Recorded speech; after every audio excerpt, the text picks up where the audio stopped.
Nama Pak Mangku Pastike disebut-sebut layak sebagai menteri dari Bali, bahkan secara spesifik disebut Menteri Pariwisata. Saya ada yang telepon ya. Saya sebenarnya happy kalau saya diikutkan misalnya jadi. Tapi saya sebenarnya menunggu wawancaranya Pak Mangku setelah jadi menteri. Wah. Kalau dikembalikan ke konsep konteks SMA Bali Mandara, berarti keyakinan Pak Mangku, apa yang Pak Mangku lakukan dengan sistem boarding school, itulah keadilan. Iya, itulah keadilan. Ada afirmatif. Tapi pedomannya di situ, yang masuk ke situ harus miskin.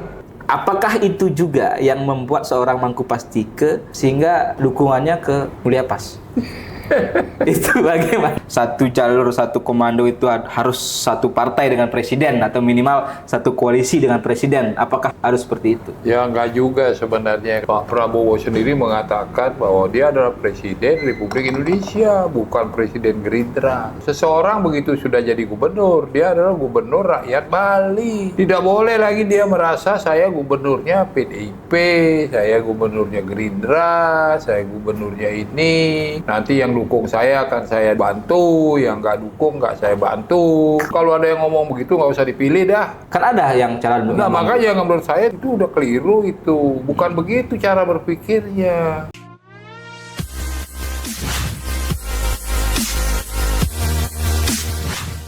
Om Swastiastu. Om Swastiastu. Pak Made Mangku Pastike, ya Gubernur Bali 2 periode dan anggota DPD RI periode 2019-2024. Sukses Pak Mangku sudah bisa hadir ngobrol-ngobrol dengan kami di Bali 1. Ini saya merasa seperti apa ya? Mungkin semacam pertemuan yang memang sudah disiapkan gitu ya. Jadi ketika Pak Mangku sudah menyelesaikan tugas di DPD, kita bisa ngobrol dengan lebih enak gitu, lebih santai. Ya, sebenarnya dari dulu juga kan saya santai. Santai. Mungkin nanti kita bisa flashback juga. Saya dengan Pak Mangku ini punya. Dan selalu terbuka. Ya, selalu terbuka. Saya dengan beliau mungkin biar Semeton juga tahu. Kita punya hubungan historis lah. Historis ketika beliau 2013 kalau nggak salah. 2013-2014 beliau Gubernur Bali. Periode pertama terpilih lagi periode kedua dan saya di salah satu media waktu itu menjadi wartawan. Nanti kita sedikit mungkin bernostalgia Pak Mangku apa yang terjadi di masa lalu kita gitu. Nah, tapi yang ingin saya tanya ini sepertinya Pak Mangku habis dari DPD periode sebelumnya sekarang tidak aktif dalam artian di politik praktis, tidak menjabat sebagai legislator atau tidak lagi maju sebagai DPD. Ini apa aktivitasnya Pak Mangku? Kayaknya lebih fresh mungkin sekarang ini. Ya, saya sebenarnya mulai kerja untuk pemerintah, untuk negara ya. Itu sejak tahun 74 loh. 74. Jadi ya, apa? Begitu saya tamat Akabri ya. Tamat Akabri 74, terus sampai 2008 jadi polisi. Penegak hukum. Jabatan terakhir di Kepala BNN, Badan Narkotika Nasional. Oke. Kemudian jadi habis itu 2008 sampai 2018 di eksekutif sebagai pejabat sipil, mulai masuk ke dunia politik sebagai Gubernur Bali. 2019 ya sampai 2024 sebagai anggota DPD Republik Indonesia. Nah, saya kira sudah 50 tahun. 50 tahun. Sudah 50 tahun rasanya saya bekerja, mengabdi, bisa dibilang mengabdi, tapi bisa juga dibilang saya bayar utang kepada negara dan bangsa, ya kan? Macam-macam lah itu. Saya kira 3 bidang yang saya sudah laksanakan itu sementara sudah cukup. Oke, di yudikatif, eksekutif, legislatif. Ya, rasanya sudah. Dengan segala dinamika, suka duka, pahit getir, manis, sudah saya lewati. Seiring dengan berjalannya waktu kan usia saya juga bertambah. Oke. Sekarang saya sudah 73, hampir 74 tahun. Jadi waktunya saya kira saya bukan istirahat, melaksanakan tugas baru. Tugas baru. Tugas baru. Nah, tugas baru ini apa? Tugas baru ini namanya politik kewargaan. politik kewargaan. Ya, politik kewargaan itu artinya sudah waktunya saya langsung berhubungan dengan warga, memahami apa masalah mereka, mungkin juga bisa memberikan solusi-solusi sesuai pengalaman saya, sekaligus juga untuk memberikan, kalau mungkin ini keinginannya, pemahaman kepada warga, apakah warga masyarakat, warga kota, warga provinsi, warga negara Republik Indonesia, bahkan warga dunia, tentang apa hak dan kewajiban mereka sebagai warga. Walaupun tidak menjabat lagi gitu. Walaupun tidak menjabat lagi. Barangkali disitulah saya kira lapangan pengabdian saya berikutnya. Ya, tapi mungkin yang menjadi salah satu pertanyaan juga, banyak pertanyaan, kenapa seorang Mangku Pastika tidak maju lagi di DPD kemarin? Mungkin lebih di brainstorm kita Pak Mangku, karena menurut saya peluang untuk Pak Mangku itu terpilih kembali itu sangat besar gitu. Artinya masih sangat besar. Kenapa memutuskan untuk tidak lagi maju di DPD? Apakah karena memang dirasa DPD ini ruang pengabdiannya tidak seperti yang diharapkan, atau ekspektasinya tidak seperti yang diekspektasikan karena dengan berbagai keterbatasan kewenangan yang dimiliki? Sebenarnya enggak juga, bukan karena itu. Jadi sebenarnya DPD ini satu lembaga negara yang sangat penting ya, lembaga tinggi negara yang sangat penting. Ini adalah anak kandung reformasi. Setelah amandemen Undang-Undang Dasar Negara Republik Indonesia 1945 yang pertama, itu mulai ada satu lembaga dan itu merubah total struktur ketatanegaraan kita, ya kan? Dulunya misalnya MPR itu adalah lembaga tertinggi negara, yang lain di bawah itu. Tapi kemudian kan berubah, MPR menjadi hanya lembaga tinggi negara, sama saja dengan DPR. Dan muncul satu lembaga tinggi negara baru, yaitu Dewan Perwakilan Daerah, sebagai wakil daerah di pusat, sebagai penyeimbang antara pemerintah dan DPR. Jadi fungsinya sebenarnya, tujuannya itu sangat penting.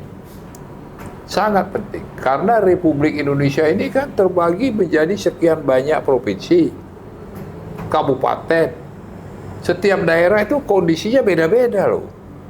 Ada daerah yang sudah sangat maju, berada di era informasi, tapi ada juga daerah yang masih hidup di zaman batu. Ini kan problem. Beda persoalannya, beda kepentingannya.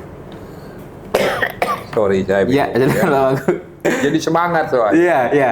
Ya, itu kalau itu memang setidaknya kita bisa pahami lah memang bagaimana penting sekali. Pentingnya DPD itu. Hanya memang sistem bikameral kita itu, 2 kamar itu masih setengah hati. Jadi perlu penyempurnaan. Iya. Sorry ya. Ya, silakan Pak Mangku.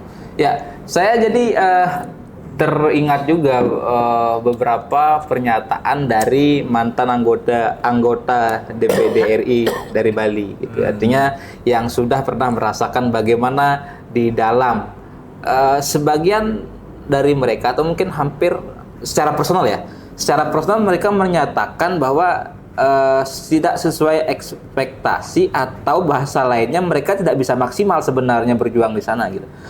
Nah itu bagaimana menurut Pak Mangku? Artinya apakah Pak Mangku merasa juga Pak Mangku sudah bisa maksimal berjuang, atau apa yang bisa juga sudah Pak Mangku berikan? Ya kalau memang berpikir bahwa kita juga ikut mengeksekusi sesuatu, ya pasti nggak mungkin.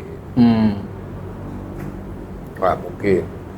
Jadi memang sesuai sistem perundang-undangan kita, misalnya pembahasan undang-undang, termasuk penyusunan undang-undang APBN, misalnya yang berkaitan dengan anggaran, kita tidak bisa sampai final. Hanya batas memberikan masukan-masukan, rekomendasi-rekomendasi kepada DPR dan kepada pemerintah. Apakah rekomendasi itu akan dipakai atau tidak, ya tergantung yang diberi rekomendasi kan. Ya. Ya, kalau melihat dari sana memang segi kewenangannya memang belum optimal. Harusnya DPD itu memiliki hak semacam hak veto. Boleh mereka menyusun anggaran, tapi kalau tidak cocok dengan keadaan daerah, kepentingan daerah yang diwakilinya, harusnya DPD itu bisa mengatakan no. Oke. Kami maunya ini. Undang-undang misalnya, ini akan merugikan daerah kami. Kan bisa. Ya. Mestinya begitu. Ya, itu mungkin juga itu kewenangan itu yang tidak memang ada. belum ada, belum diatur oleh undang-undang. Ya. Inilah perjuangan DPD. Saya kira semakin ke depan, saya kira mereka juga terus berjuang sebenarnya. Ya, untuk itu. Cuman kan mungkin kalau itu berhasil, berarti kan akan mengurangi kewenangan yang lain. Jadi. Oke, nah itu mungkin juga yang menjelaskan kenapa seolah-olah DPD ini tidak punya banyak peran ketika memperjuangkan satu undang-undang yang sangat penting atau strategis untuk Bali, yaitu Undang-Undang Provinsi Bali atau RUU Provinsi Bali ketika sebelum disahkan. Nah, saya ingat setelah undang-undang itu jadi kan seolah-olah ada saling klaim nih antara partai A, partai B, orang-orang, oh ini saya paling gini, saya paling begini. Tapi kan DPD tenggelam, nggak ada. Padahal DPD mungkin ikut mengusulkan. Nah itu bagaimana?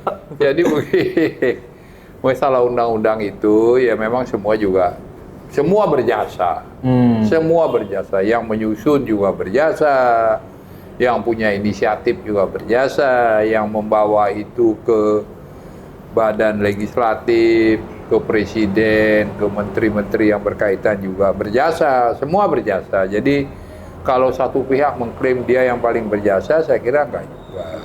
Ya, kita berjuang bersama. Ya memang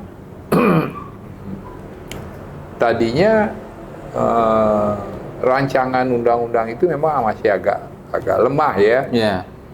Dan sempat mandek agak lama gitu. Tapi kemudian berjalan lagi. Ya berkat beberapa dorongan termasuk juga anggota-anggota DPD yang ada ya, di samping tentu saja teman-teman yang di DPR. Tapi kan juga harus mendapat dukungan dari pemerintah. Nah, ini harus ada juga yang membawa itu ke Menteri Dalam Negeri, ke Menteri Hukum dan HAM. Karena itu menyangkut banyak hal. Dan itu juga begitu pembahasan tripartit namanya, pemerintah, DPR dan DPD, itu lebih lancar gitu. Oke, jadi memang dan itu peran semua gitu.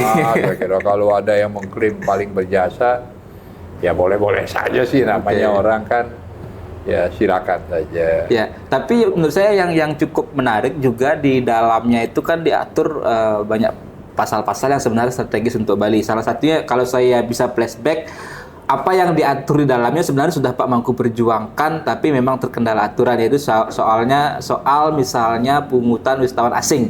Seingat saya di era Pak Mangku periode pertama apa kedua pernah dirancang perda ya kalau tidak salah, pungutan wisatawan asing. Tapi ketika dikonsultasikan ke Mendagri ditolak harmonisasinya karena tidak ada cantolan hukumnya. Payung hukumnya tidak ada. Waktu itu kan ada undang-undang tentang pajak daerah dan retribusi daerah. Di situ tidak disebutkan itu. Tidak dalam cakupan itu. Sehingga memang perlu ada satu payung hukum tersendiri. Ya memang ada juga tarikan-tarikan kepentingan. Ya di situ. Namanya terbitnya satu undang-undang itu melibatkan banyak sekali pihak. Banyak sekali pihak. Jadi tidak hanya satu dua pihak saja. Oke. Nah kalau jadi bukan karena saya tidak punya kewenangan, saya nggak mau maju lagi, bukan. Oke. Pertama saya pikir perlu darah muda. Perlu darah muda. Jadi regenerasi itu kan penting. Nah buktinya sekarang kan maju yang muda-muda, lebih muda jauh, yang mudah-mudahan lebih energik. Karena di sana Nggak mungkin kita bicara sendiri, Ya. berjuang sendiri, nggak mungkin. Kita harus bisa bekerja sama dengan pihak lain. Itu semua dari daerah masing-masing, semua tokoh itu. Ya. Zaman saya ada 4 mantan gubernur. 4 loh mantan gubernur. Ada 20-an mantan bupati, wali kota. Ada mantan anggota DPR sendiri. Jadi relatif, bahkan ada Pak Jimli, Profesor Jimli Ya. Asidiki, Sedikit. tokoh nasional, seorang intelektual yang sudah terkenal. Ya. Nah, ada. Jadi saya kira kita sudah berjuang, hanya memang belum berhasil. Itulah sebabnya harapan saya kepada DPD yang akan datang tidak cukup kalau hanya dengan 4 orang itu saja bicara. Saya nggak tahu apakah mereka juga akan bisa masuk dalam ini tataran kepemimpinan di dalam itu. Ya, kita belum tahu.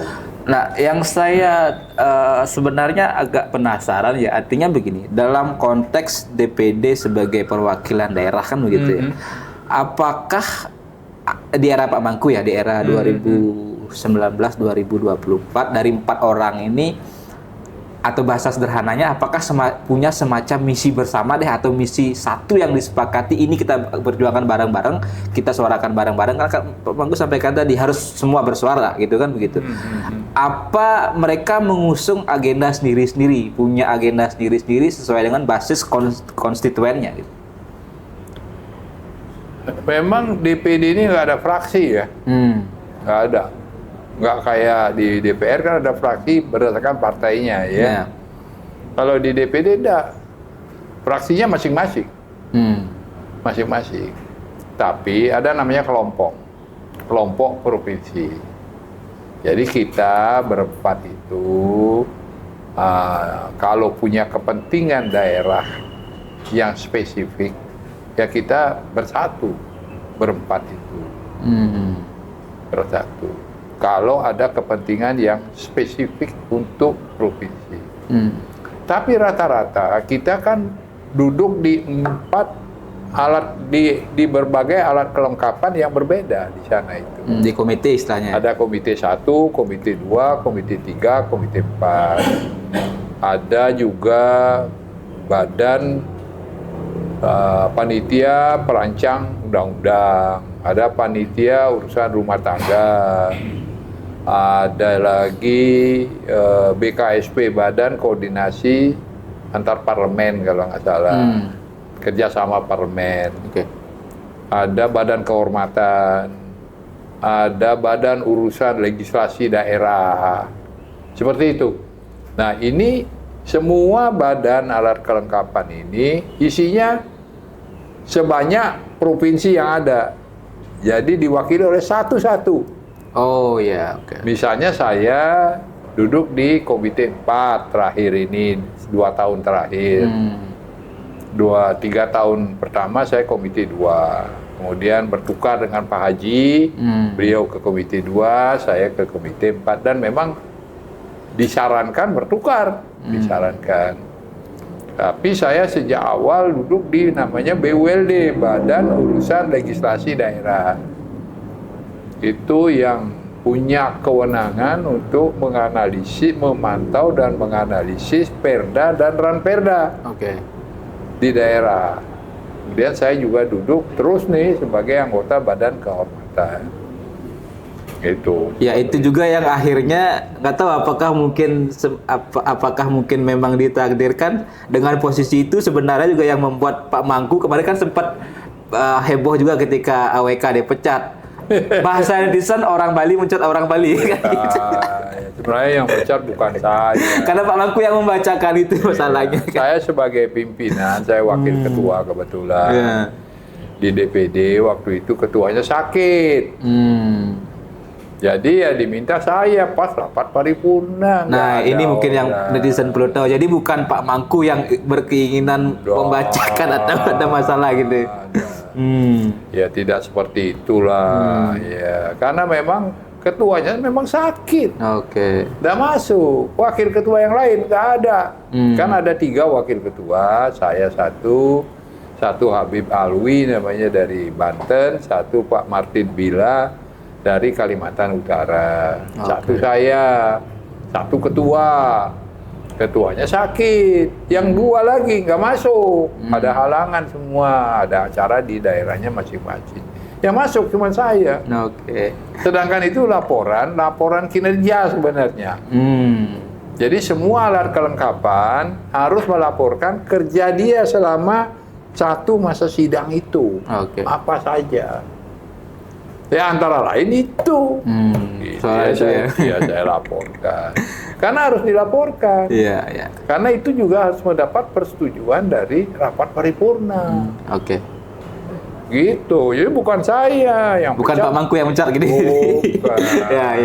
Itu bahasa di netizen. Ya, makanya saya perlu jelaskan.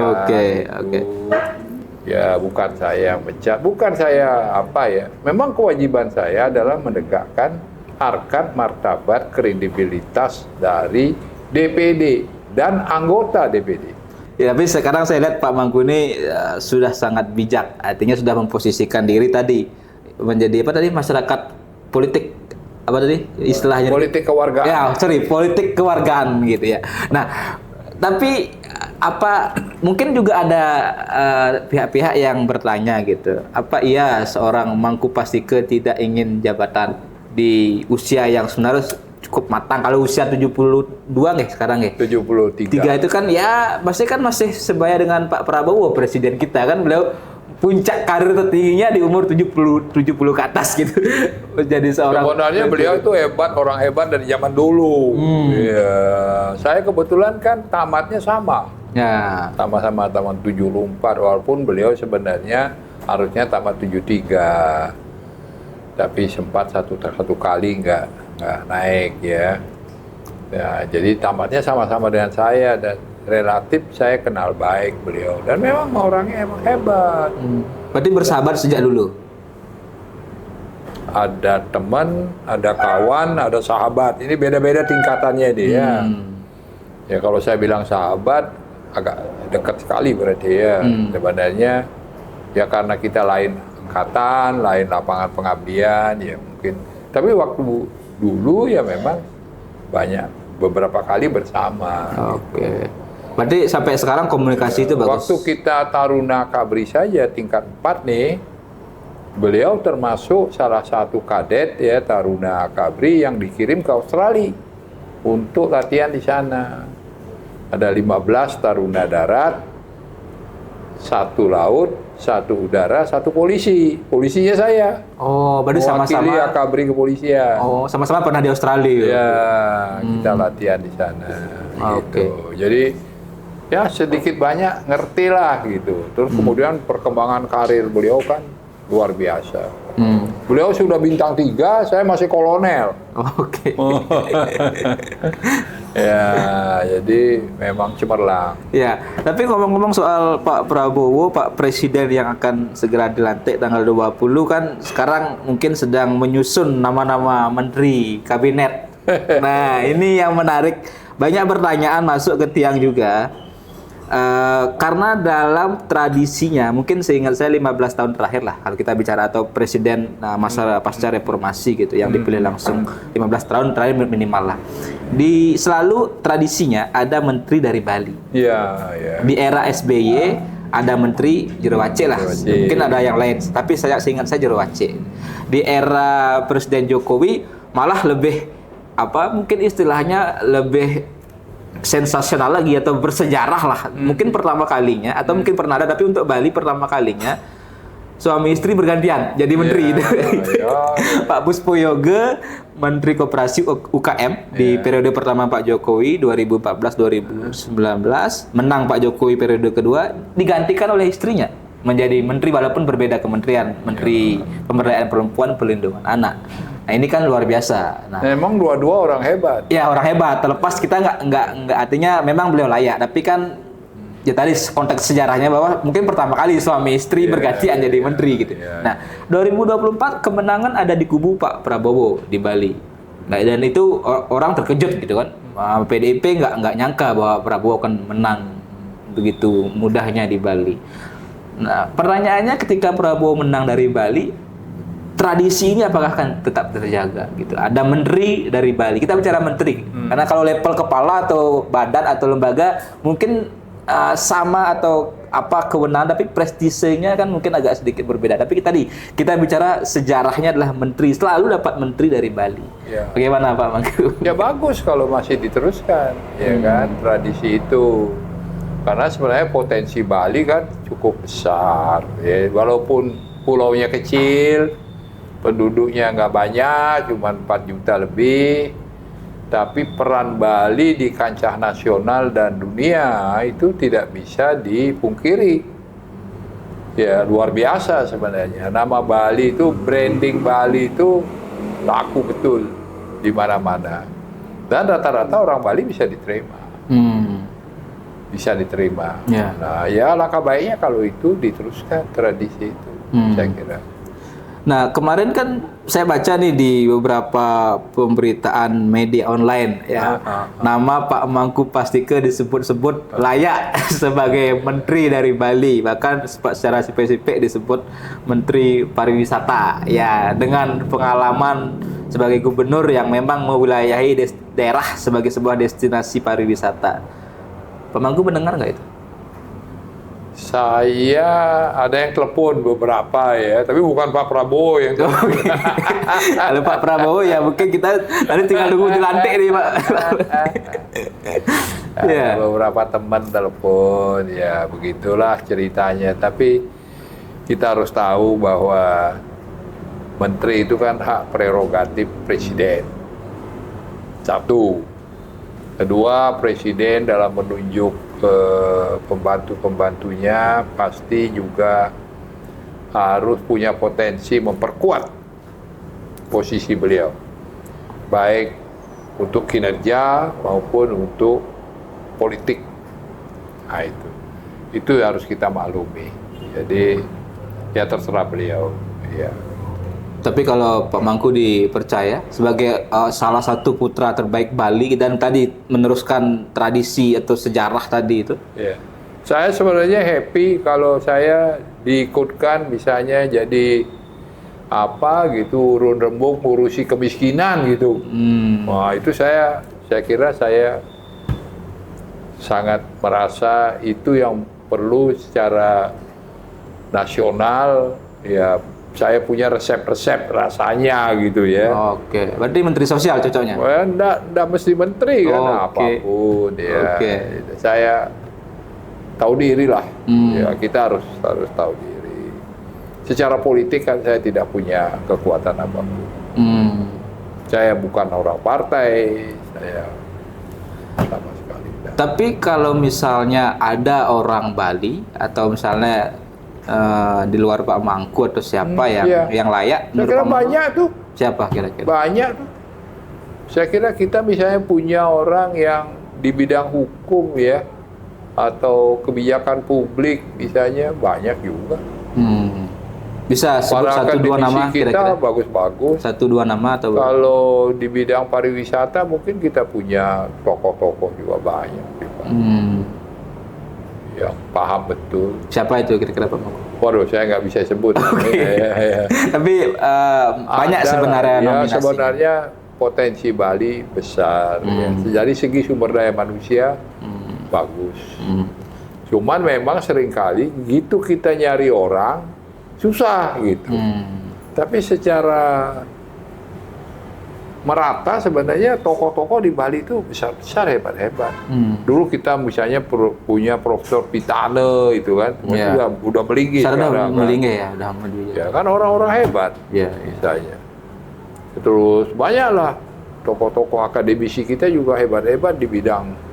Misalnya ada Profesor Dewo Palguna, kan orang-orang hebat dan relatif masih muda. Ya bagaimanapun kan diperlukan juga dinamika gerak itu harus. Nah, ya itu kita lihat saja lah karena waktunya kan tinggal menghitung hari ini. Mungkin sebenarnya dipinalkan H-5 pelantikan, tapi kan mungkin baru diumumkan. Saya diwawancara oleh Widana aja saya udah happy. Tapi saya sebenarnya menunggu wawancaranya Pak Mangku setelah jadi menteri ini. Ya Pak Mangku, kita bergeser sedikit saya ingat Pak Mangku ini sebagai gubernur Bali yang sangat senang nginap di rumah warga miskin. Nah itu saya ingat itu. Itu namanya Hotel Mulia. Apa itu? Ya itu tempat kemuliaan. Oh, tempat kemuliaan. Berarti rumah warga miskin itu hotel mulia. Iya, Tempat kan. kemuliaan. Kenapa tempat kemuliaan? Bung Karno mengatakan, Tuhan bersemayam di gubuk-gubuk orang miskin. Bukan di istana. Belum tentu di istana. Belum tentu di hotel bintang 5 atau bintang 6 atau bintang 7. Belum tentu. Tapi Tuhan bersemayam di gubuk-gubuk orang miskin. Jadi kalau kita cari Tuhan, kasihilah orang miskin. Itu kata Bung Karno dan kata Bhagavad Gita. Beliau mengutip dari Bhagavad Gita. Ada itu slokanya. Iya, mungkin yang Pak Mangku yakini itu juga berkaitan dengan prinsip Pak Mangku yang menjadi salah satu quote yang cukup kuat dan mendalam maknanya. Yang soal apa? Kalau lahir miskin, kalau menjadi pemimpin yang membiarkan kesukiran apa berdosa. Mungkin gimana kutipan Pak Mangku? Saya lupa. Oh, itu ada lagunya tuh, saya ciptakan lagu tuh. Ya itu gimana itu, Pak Mangku? Sorry kalau suaranya nggak bagus. Ya, yang penting maknanya gitu. Kita nostalgia adalah ya. Miskin adalah dosa, membiarkan orang miskin dosanya lebih besar. Miskin adalah dosa, membiarkan orang miskin dosanya lebih besar. Membuat orang menjadi miskin, dosanya besar sekali. Pemimpin yang membiarkan semua itu terjadi, dosanya maha besar. Oh, oh, oh, oh, oh. Miskin adalah dosa. Hanya segitu. Luar biasa, saya merinding ini mendengar lagunya Pak Mangku. Itu Iya, jadi itu orang apa maknanya? Orang tuh sebenarnya tidak boleh miskin. Karena kalau dia miskin, dia menjadi beban masyarakat, beban negara, beban orang lain. Oke. Dia juga tidak mampu memberikan kesejahteraan kepada istri dan anak-anak dan keluarganya. Bukankah itu dosa sebagai manusia? Tapi ada orang-orang membiarkan itu terjadi, tidak berbuat apa-apa. Itu dosanya lebih besar. Jangan anggap tak berdosa, itu lebih besar dari orang miskin itu, menurut saya. Acuh tak acuh. Nah, tapi yang lebih besar lagi dosanya, yang membuat orang jadi miskin. Misalnya mencuri hak-haknya orang miskin. Koruptor lah kalau misalnya. Korupsi misalnya. Tadi, mengambil haknya, udah tahu itu hak orang miskin, diambil lagi sama dia. Contohnya, raskin. Ada orang kaya masih mau juga raskin. Kan itu terjadi. Ya. Ya. Jatahnya orang miskin diambil juga sama dia, jadi orang makin miskin. Bukan hanya membiarkan dia miskin, ngambil jatahnya orang miskin. Nah itu dosanya besar sekali. Nah lebih celaka lagi pemimpin yang membiarkan semua itu terjadi. Dosanya maha besar. Ya. Jadi yang pertama kali masuk, kalau percaya neraka setelah mati, maka yang pertama kali masuk neraka adalah para pemimpin yang membiarkan itu. Pada koruptor berarti ya? Jangan, belum tentu koruptor. belum tentu. Oh. Pemimpinnya belum tentu korupsi. Yang paling tinggi itu. Berarti yang duluan masuk neraka malah pemimpin yang membiarkan orang miskin tadi. Iya. Kalau koruptornya belakang masuk neraka yang gitu. membiarkan orang korupsi, yang membiarkan orang miskin. Itu paling dulu menurut saya, emang siapa tahu. Karena belum pernah ke sana juga. Belum pernah ke sana. Ini kan logika saja. Ya, tapi di masyarakat sekarang kan menjelang Pilgub juga banyak yang mengatakan rindu kepemimpinan seorang Mangku Pastike dengan tadi ya, kedekatannya dengan masyarakat, program-program populisnya. Saya ingat kalau dari perspektif kebijakan publik, program-program di era Pak Mangku banyak sekali program-program yang populis gitu ya. Itu bukan populis sebenarnya, emang tugasnya begitu. Tidak ada kaitan dengan populis atau tidak. Memang diniatkan gitu ya. Artinya bukan dalam konteks. Emang tugasnya itu. Tugas pemerintah adalah mensejahterakan rakyatnya. Oke. Tinggal dicari caranya bagaimana. Saya mempelajari siklus kemiskinan. Orang itu miskin. Akibatnya apa? Dia bodoh. Karena nggak bisa nyekolahkan anak yang baik. Sekolahnya salah-salah. Bodoh. Karena dia bodoh, dia sakit. Nggak ngerti sanitasi, nggak ngerti makanan bergizi, nggak ngerti olahraga. Ya bagaimana makan bergizi orang nggak makan punya aja duit, untuk makan aja susah. Sakit. Akibat sakit makin miskin lagi kan? Iya, nggak bisa kerja. Ongkos lagi kan? Ongkos, nggak bisa kerja, makin miskin, makin bodoh, makin sakit, makin miskin, akhirnya punahlah keluarga itu. Kenapa? Siapa yang bisa menyelesaikan? Pemerintah. Kenapa? Karena pemerintah itu punya kewenangan, punya anggaran, punya pegawai, punya aset, punya akses. Ya. Ini gubernur mengelola ini, bupati mengelola ini, presiden dalam skop negara mengelola ini. Luar biasa. Hanya dialah yang bisa memotong rantai. Yang miskin kasih pekerjaan, tingkatkan pendapatannya, kurangi pengeluarannya. Nggak punya rumah, kasih rumah. Kalau nggak, turun lagi juga nggak punya rumah itu. Anaknya juga nggak punya rumah. Anaknya yang bodoh, sekolahin, buatkan sekolah gratis. Ya, itu Bukan aja gratis, tapi juga harus dipelihara anak itu. Tidak cukup. Ya, Masukkan sekolah negeri biasa, gratis. bayar kos. Bukan cuma itu, kosnya siapa bayar? Ya, itulah yang menjelaskan kehadiran sekolah Bali Mandara, SMA Bali Mandara, SMK Bali Mandara. Itu. Oke. Sekarang orang miskin, masukkan di sekolah negeri. Dia bersaing dengan orang-orang yang kaya-kaya. Yang semua punya HP, punya laptop. Emang dia nggak minder loh? Ya, dari perspektif itu mungkin saya baca itu adalah bagaimana seorang Mangku Pastike sebenarnya menerjemahkan sila kelima gitu. Saya kemarin Gung Santos ya. Itulah keadilan sosial bagi seluruh rakyat Indonesia, bukan sama rata sama rasa. Ya, Gung Santos akademisi UNUD mengupas dalam sebuah acara BPIP ya, baru beberapa hari lalu keadilan diskriminatif bahasa beliau. Saya bisa menangkap affirmative action namanya. Menangkap apa yang Pak Mangku lakukan dengan SMA Bali Mandara. Jadi saya baca Pak Mangku, izin saya baca kajian dari tim ahli apa Pemprov lah intinya yang mengeluarkan kajian ketika kenapa sekolah Bali Mandara boarding school-nya itu tidak diteruskan. Kan salah satu argumentasinya adalah katanya pemerataan dan keadilan untuk sekolah-sekolah yang lain.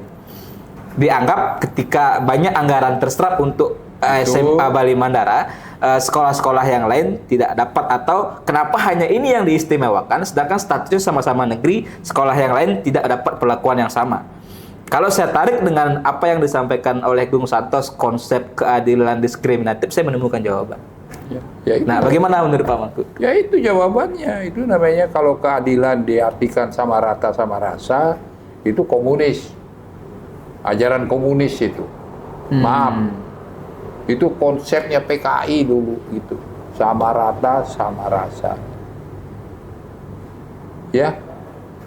Jadi keadilan Pancasila itu beda. Kemanusiaan yang adil dan beradab. Ada kata-kata adil. Kenapa dikaitkan dengan kemanusiaan? Karena manusia itu nggak sama nasibnya. Ya, saya bisa memahami sekarang cara berpikirnya. Nggak sama nasibnya. Begitu juga keadilan sosial bagi seluruh rakyat Indonesia. Bahkan saya punya pikiran. Cuman waktu itu tidak dibolehkan oleh undang-undang. Rumah sakit pemerintah tidak ada kelas harusnya. Masa kita mendiskriminasi rakyat kita? Ya. Rumah sakit pemerintah, RSUD misalnya. Ada kelasnya. Ada kelas. Padahal itu kan tanah pemerintah, pegawainya digaji oleh pemerintah, obatnya dibeli oleh pemerintah.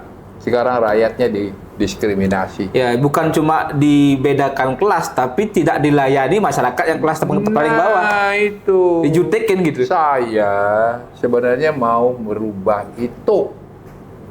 Oh. Cuman undang-undang kesehatan tidak mengizinkan itu. Oh, berbenturan. Tetap harus ada kelas. Seharusnya yang membedakan orang di rumah sakit itu penyakitnya. Nih penyakit menular di sini, penyakit ini di sini, penyakit ini di sini, penyakit ini di sini. Harusnya rumah sakit pemerintah. Kalau Anda mau kelas, pergi ke rumah sakit swasta. Iya, swasta. Oke. Berarti kalau saya kembalikan ke tadi konteks, Ini konsep keadilan itu ya. nggak ngerti. Kalau dikembalikan ke konteks SMA Bali Mandara, berarti keyakinan Pak Mangku, apa yang Pak Mangku lakukan dengan sistem boarding school, itulah keadilan. Iya, itulah keadilan. Ada afirmatif. Ada afirmatif. Bukan merata untuk semua, misalnya harus diperlakukan sama. Ya bukannya anti, itu istilah diskriminatif, bukan diskriminatif. Diskriminatif konotasinya jelek. Ya itu istilahnya Gung Santos, Ya, artinya ya. Kalau akademisi. menurut saya, Tapi saya esensinya nangkep gitu. Saya esensinya maksudnya affirmative action. Hmm. Artinya ada keberpihakan Oke. kepada pihak-pihak yang termarginalkan. Siapa sih yang mau jadi orang miskin? Enak nggak sih jadi orang miskin? Saya kira Widana pernah miskin. Sangat pernah miskin sih. Sangat tidak enak. Sangat tidak kan? enak. Nah, itu nggak enak. Jadi jangan pikir enak jadi orang miskin itu. Makanya banyak orang marah-marah sama kepala sekolah SMA Bali Mandara. Kenapa anaknya, keponakannya nggak bisa masuk situ setelah sekolah itu hebat. Tapi pedomannya di situ, yang masuk ke situ harus miskin. Harus miskin. Oke. Syaratnya miskin. Tidak mesti, orang kan bilang miskin tapi berprestasi. Emang banyak orang miskin berprestasi. Orang gizi. Dan dari sisi kondisionalnya sudah pasti beda. Pasti. Orang miskin pasti susah mengakses buku yang berkualitas. Bagus. Jangankan buku, makan aja nggak bergizi. Kalau makan nggak bergizi, otaknya pasti nggak bagus. Iya, pasti embuh otaknya. Jadi nggak logik lah cara Nggak berpikir. logik cara berpikir begitu. Jadi saya ngerti betul. Karena saya juga berasal dari orang yang sangat miskin. Saya ngerti. Tapi ada pemimpin yang katanya dulu miskin tapi nggak seperti Pak Mangku berpikiran. Ya orang kan beda-beda tadi. Nggak bisa samakan. Oke. Nah, terakhir Pak Mangku. Ini mungkin biar gamblang lah, clear.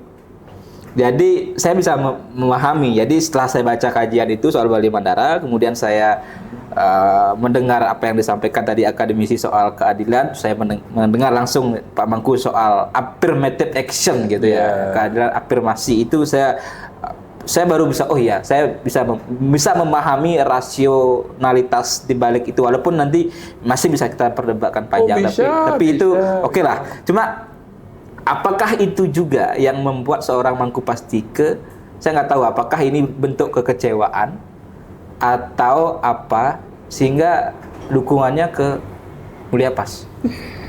Itu bagaimana Pak? Saya hanya begini ya, kira-kira siapa yang bisa memahami persis denyut nadi penderitaan rakyat itu.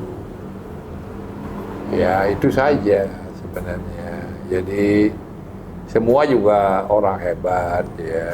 Kalau bisa menjadi calon gubernur, calon wakil gubernur itu pasti orang hebat lah. Oh, pasti mengalahkan 4 juta masyarakat Bali kan gitu. Mengalami seleksi yang bagus. Cuman persoalannya kan pilihannya cuma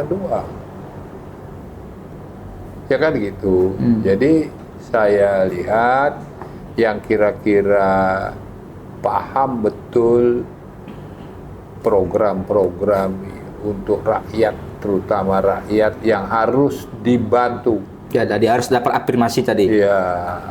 Kalau rakyat yang sudah mampu, yang sudah kaya-kaya, sudah ya mungkin mereka sudah bisa hidup sendiri ya. Tapi rakyat kita masih banyak yang begitu. Masih banyak. Dan itu memerlukan tadi affirmative action. Jadi bagi saya, siapa yang bisa membuat itu, yang melakukan itu, saya kira itu patut didukung.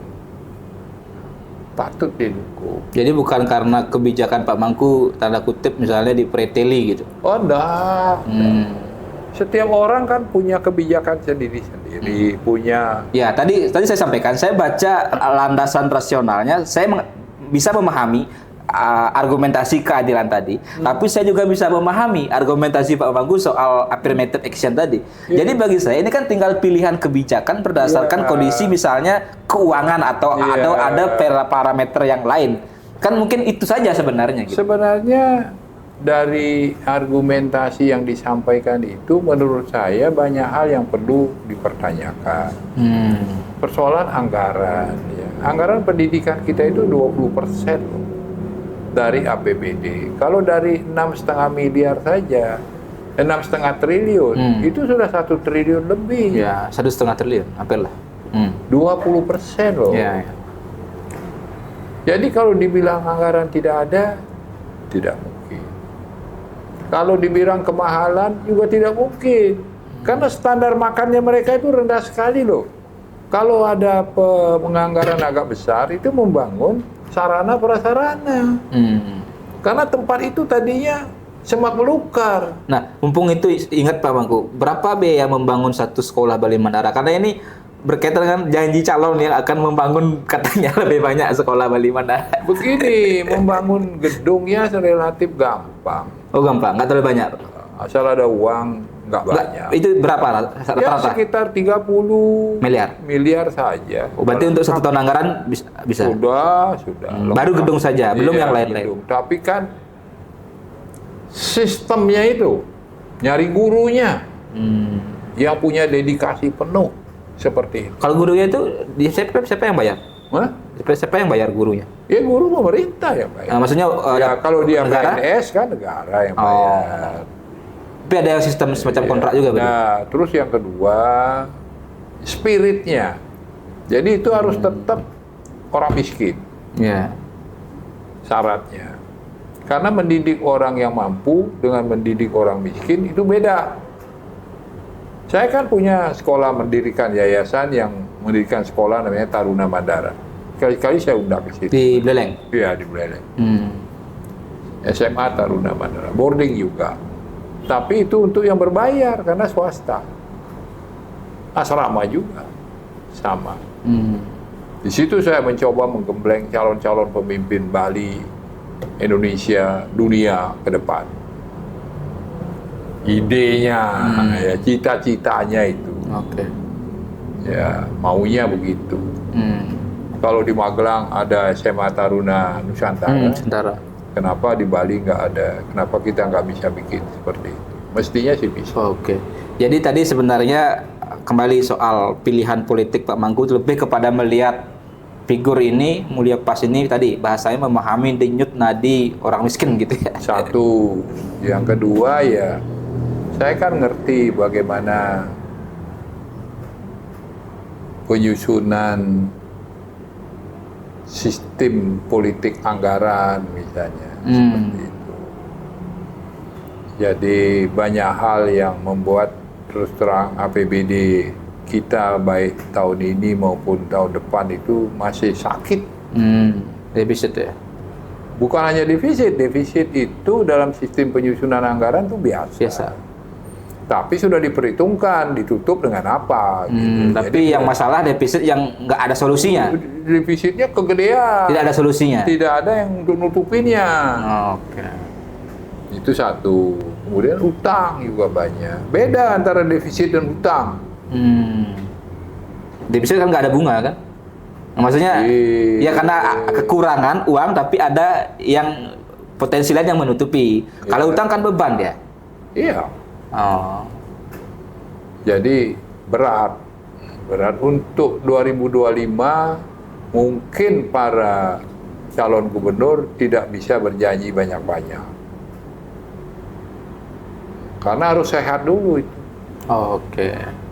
Orang sakit dibebani banyak kan makin sakit. Dinormalkan dulu ya. Ya.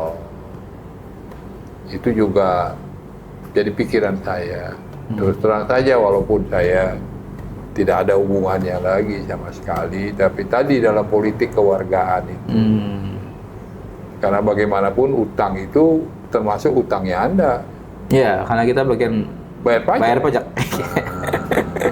Termasuk utang kita semua. Jangan Oke. pikir itu utang pemerintah. Utang pemerintah artinya utang rakyat itu. Hati-hati. Ya, ya. Jadi mengelola uang rakyat itu, Rp1 itu harus jelas akuntabilitasnya. Harus transparan. Rp1, jangan 1 juta. Rp1. Terus kita kan dapat duit dari pusat. Duit dari pusat itu duit rakyat seluruh Indonesia itu. Iya, iya. Nah, itu sebenarnya saya ingin Jadi juga jangan main-main. ingin juga mendapat pandangan yang clear dari Pak Mangku.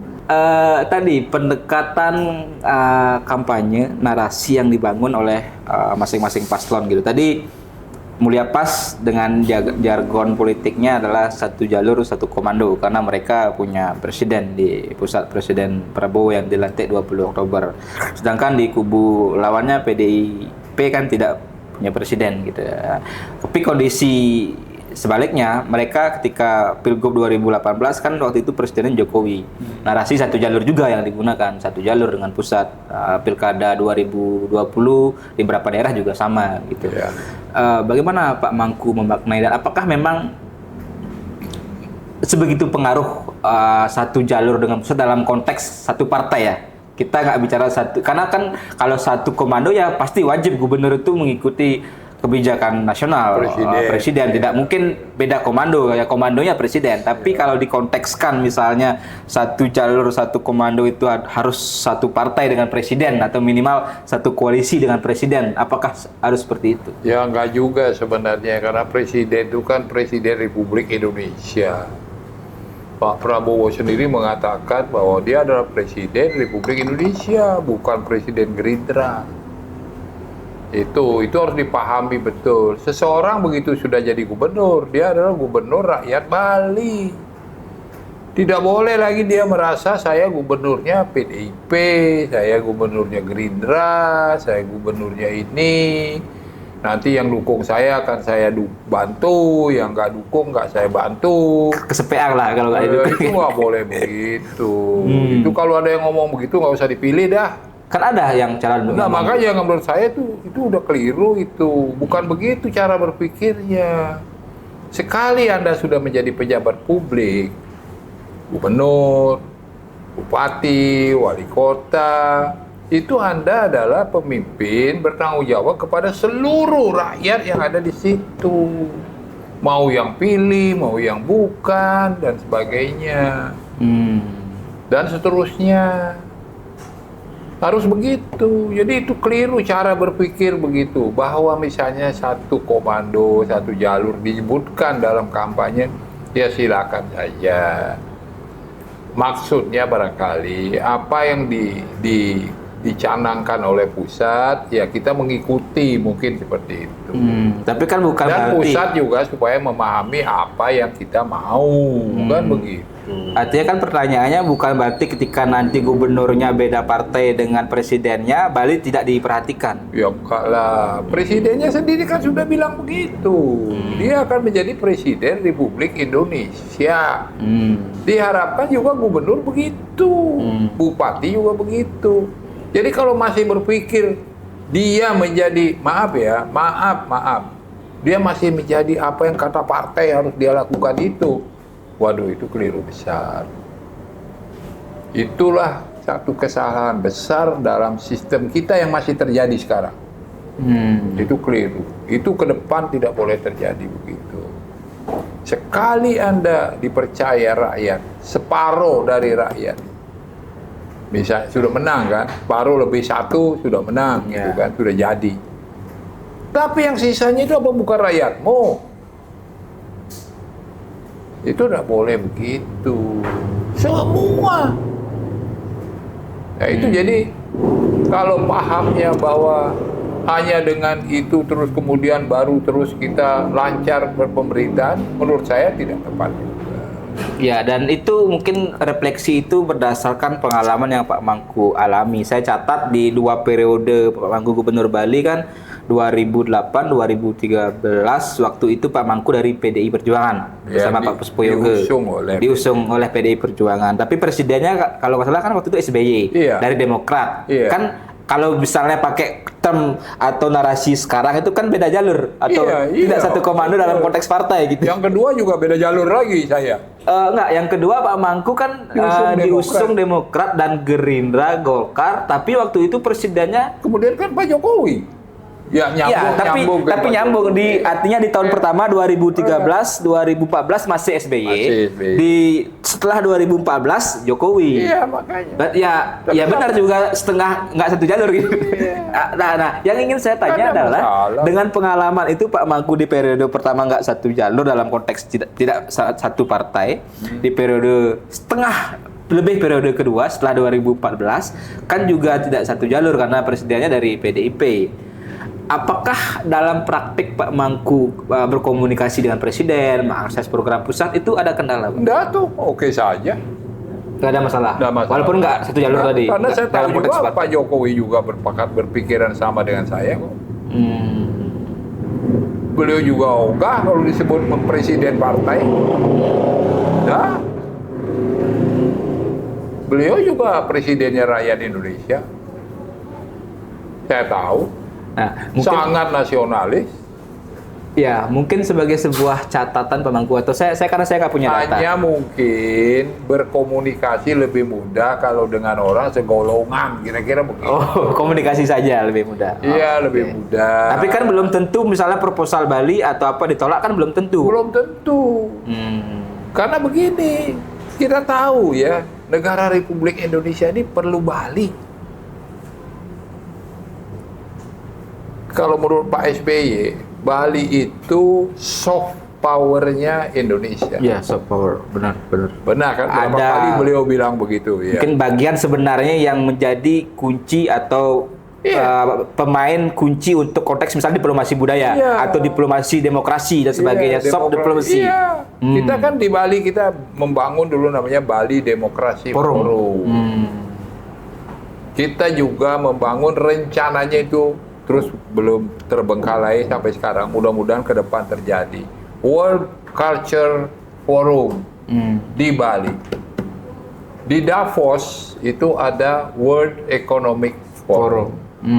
Kita tidak mampu bersaing begitu secara ekonomi. Kita juga tidak mampu bersaing dari segi persenjataan. Kita mampu bersaing dari segi budaya. Dan senjata budaya itu very, very powerful.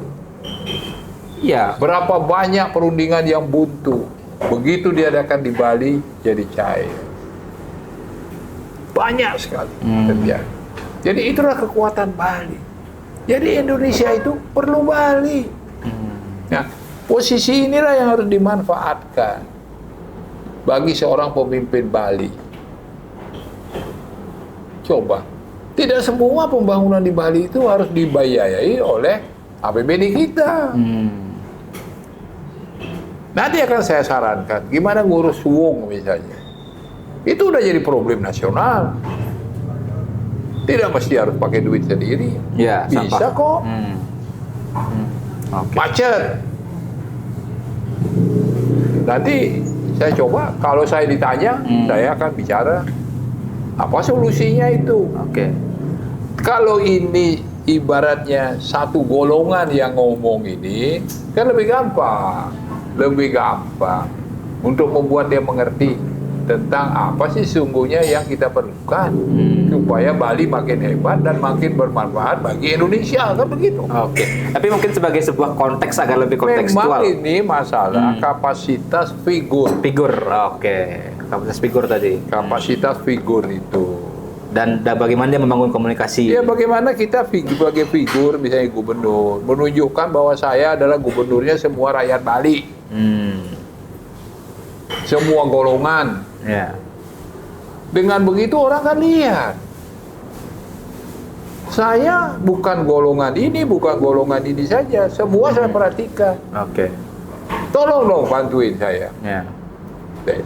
Ya. Nah, kalau tadi sebagai sebuah konkretnya mungkin di era Pak Mangku pertama, apa proyek-proyek yang strategis dari pusat yang Pak Mangku dapatkan, kemudian di periode kedua setelah 2014 di era Jokowi apa yang Pak Mangku dapatkan sehingga itu menjadi konkret bahwa tidak harus satu jalur pun untuk membuat suatu perubahan nyata di Bali. Yang pertama itu jalan tol Bali Mandara misalnya. Itu di era Presiden? Ya, Pak SBY.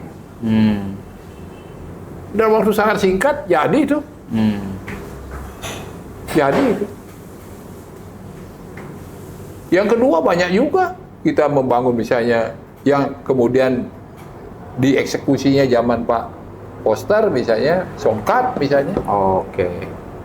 Berarti Songkat itu dikomunikasikan gitu Ya, ke Pak Jokowi kan? pelabuhan ini, pelabuhan yang di Sanur itu. Segitiga Mas Sanur. Iya. Oh kita rapatnya di kapal Bauti itu. Waktu era Pak Jokowi. Iya, Pak Jokowi. Oke. Jadi kan sebenarnya pembangunan itu adalah kesinambungan dari kepemimpinan A ke kepemimpinan B adalah sebuah kesinambungan gitu. Iya sebenarnya kalau kita bisa tahu tadi secara kita bisa berkomunikasi dengan baik dengan siapapun itu tergantung komunikasi. Tapi kalau kita belum apa-apa udah kelihatan sekali bahwa kita memihak satu golongan, orang yang di atas juga mikir, kan begitu? Itu manusia juga. Manusia politik. Manusia politik. Menteri manusia politik. Manusia politik. Mereka juga berpikir ini orang kok kesono terus.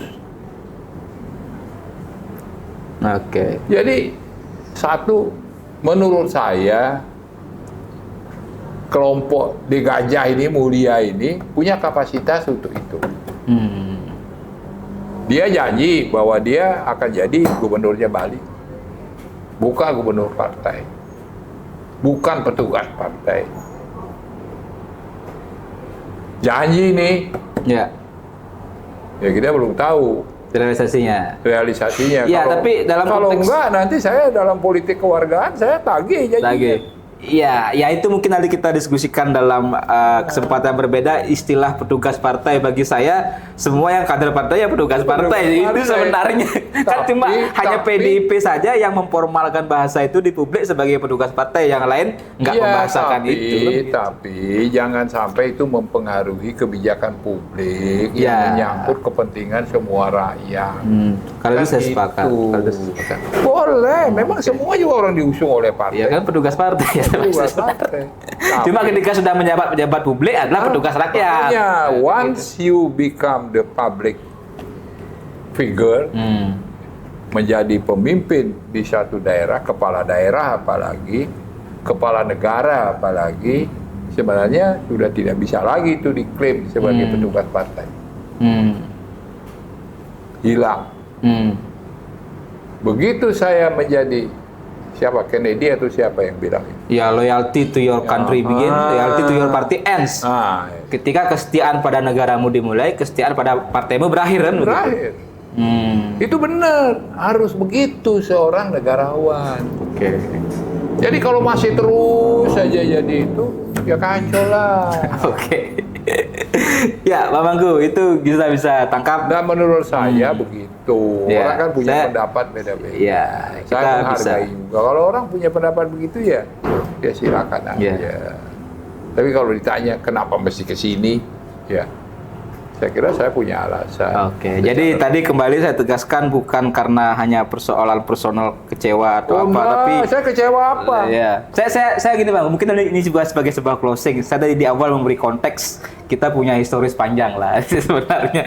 Saya ketika saya orangnya tidak pernah ingat satu hal yang kurang baik masa lalu. Ya. Forget it. Berarti kalau saya dulu sering kritik Pak Mangku nggak pernah diingat. Salah, buktinya itu saya terima. Wajar orang.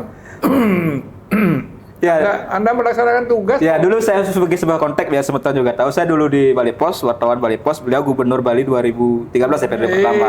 Kita banyak kritik kebijakan beliau termasuk juga soal waktu itu narasi desa adat, kemudian soal reklamasi. Tapi yang saya kagum dari seorang Mangku Pastika adalah sama sekali tidak ada jiwa pendendam gitu. Tidak ada. Kalau beliau dendam, beliau bilang dulu mungkin sambil bercanda, pasti kepala saya hilang kan gitu. Buktinya saya kepala saya masih sampai saat ini. Ya, saya berusaha untuk melupakan itu. Nasihat banyak orang kan begitu. Kalau kita mau hidup enteng, hilangkan penyakit AIDS. Apa itu? Amarah, iri, dendam, sombong, serakah. AIDS. S-nya 2. Ya, jangan suka marah. Jangan simpen amarah itu. Ya, Kedua, iri. harus rilis lah, melepas. Rilis, sabar. Kedua, iri. Jangan iri lihat kemajuan orang, keberhasilan orang. Kalau perlu pelajari, gimana caranya bisa begitu, kan? Begitu ikuti dia. Terus jangan dendam. Dendam itu biasa beranak pinak itu. Ada benci tadi, macam-macam.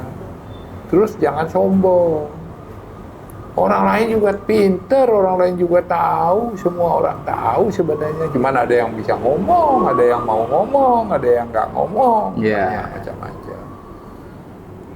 Terus jangan serakah. Enough is enough. Cukup, udah cukup. Kalau bisa itu. Apa saya sudah bisa? Belum tentu juga. Kadang-kadang bisa, kadang-kadang enggak. Tapi dalam proses menuju itu. Ya, oke. Itu nasihat saya. Oke, termasuk mungkin ini nasihatnya untuk calon pemimpin Bali kan begitu. Iya, jangan suka marah-marah. Hilangkan penyakit AIDS, S-nya 2 untuk kedua paslon. Oke, Pak Mangku. Pak Mangku Made Pastike. Terima kasih sudah berbagi. Made Mangku Pastike. Terbalik tuh, bukan Mangku Made Pastike. Mangku Made Pastike. Made Mangku Pastike. Karena saya sering nyebutnya Pak Mangku aja, jadi kadang kebalik. Belum jadi pemangku. Ya. Nanti kalau udah jadi pemangku, baru nyebutnya. Soal Mangku tuh kenapa ada nama Mangku? Kalau saya mikirnya Mangku gitu. Saya? Udah. Oh, emang namanya Mangku. Oh gitu. Iya. Saya kira Mangku beneran. karena wakil gubernurnya Pak Mangku sudah jadi Mangku beneran itu.